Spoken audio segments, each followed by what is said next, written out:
What if I told you that in 1982, when Muhammad Ali was struggling financially and battling the early stages of Parkinson's disease, one of America's largest corporations offered him $50 million more money than he had made in his entire boxing career, just to appear in a single television commercial? And what if I told you that when Ali discovered what they really wanted him to sell, his response was so morally devastating that it didn't just end the meeting.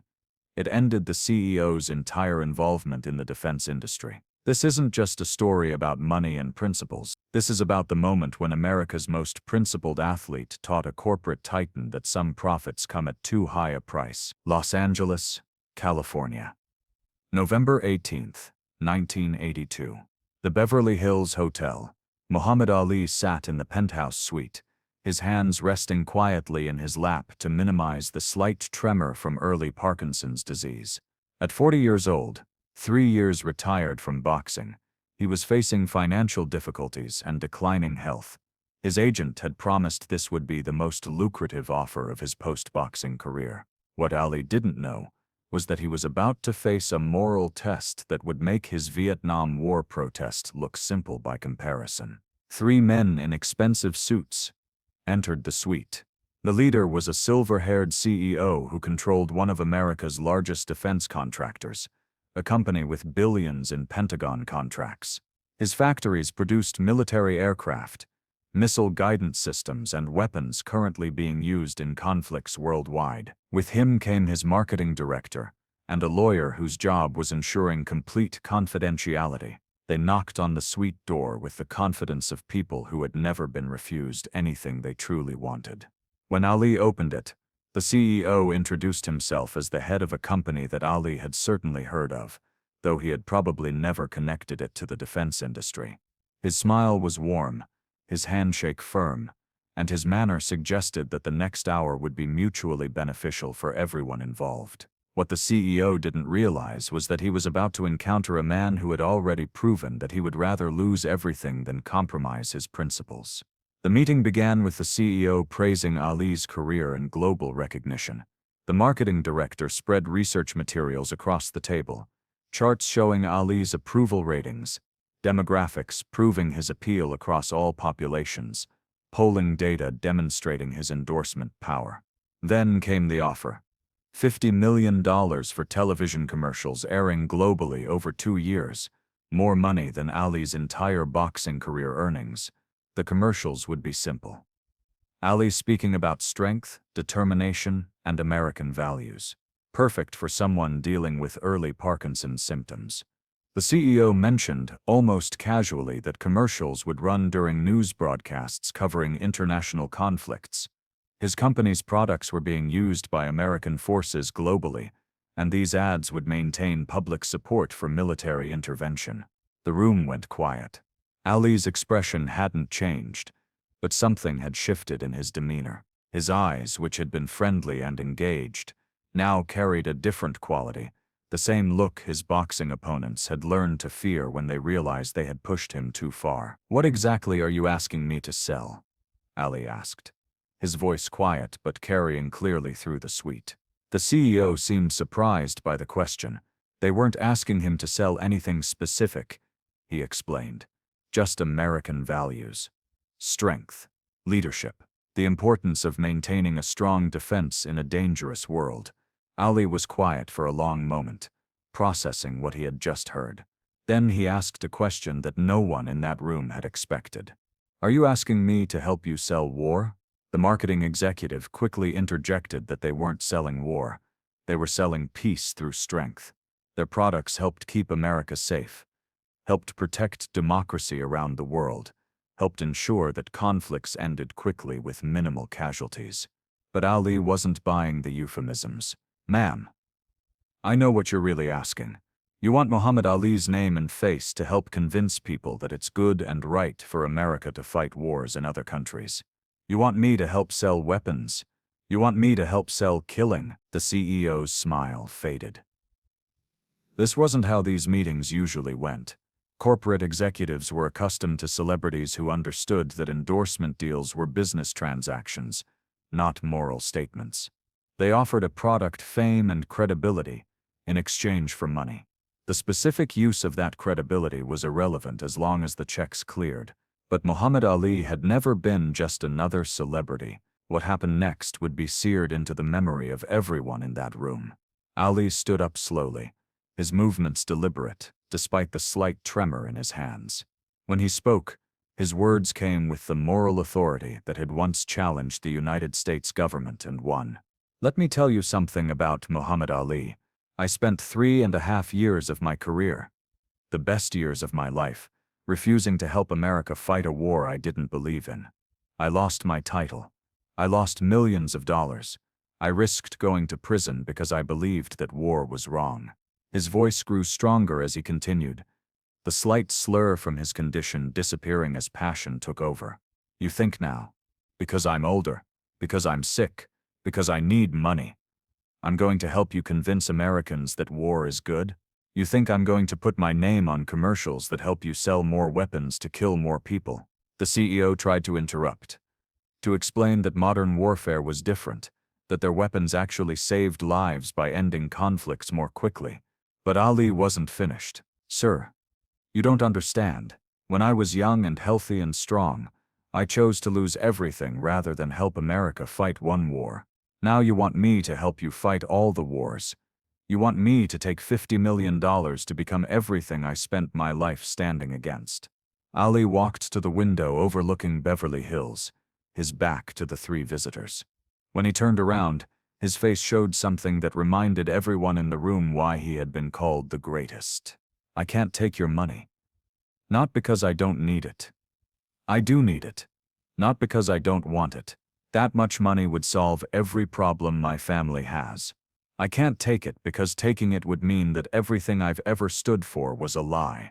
The marketing executive made one final attempt to save the deal. She pulled out new charts, showing how the commercials could be edited to avoid any direct military references. They could focus entirely on civilian applications of their technology, transportation, communications, infrastructure, development. Ali's face would never be directly associated with weapons or warfare.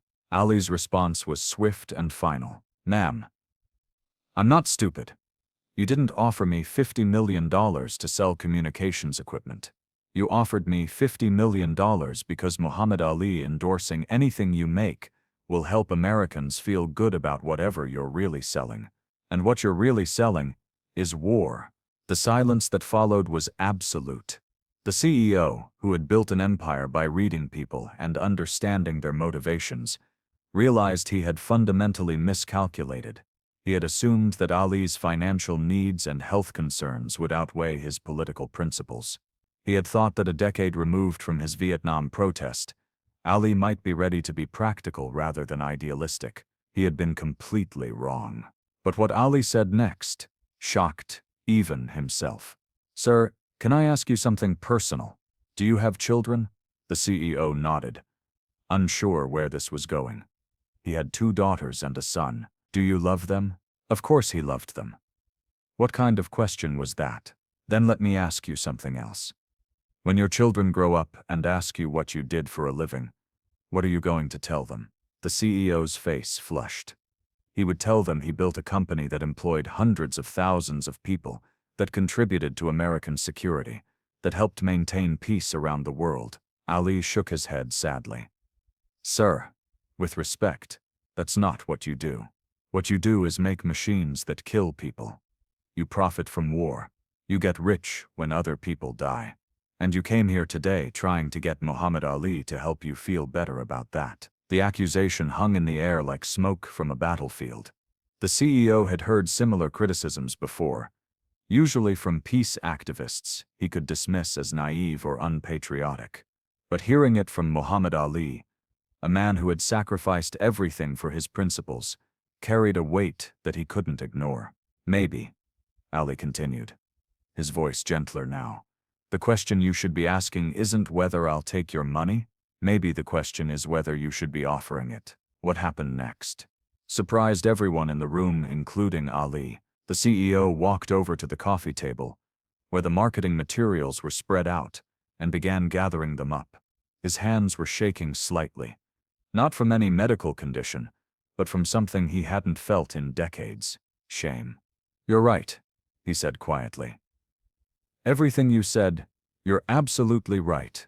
The marketing executive looked confused. They had other approaches they could try, other angles that might convince Ali to reconsider, but the CEO wasn't interested in other approaches. For the first time in his adult life, he was facing the true moral cost of his business empire, and the bill was higher than he could pay. "Mr. Ali, I came here today thinking I was making you a business proposition.